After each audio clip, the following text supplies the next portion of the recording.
Meet Cai Hong, pharmacist and a member of our family. Can you guess what advice I give the most? As a pharmacist, Cai Hong not only prescribes medicine for the body, but for the soul as well.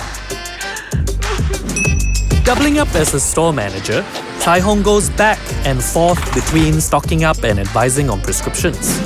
Matters of the head, the neck, the arm, the hand, the back, the heart. The embarrassed girls with problems sharing their issues. The not-so-embarrassed guy with no issues sharing his problems. Cai Hong and team will go the extra mile because they empathize. It's no problem. Customers listen when Cai Hong gives her most frequent advice. Less sugar, eat healthier. Oops. Hey, I'm Cai Hong. Can you guess what's the advice I give the most? 50 years together. Oh.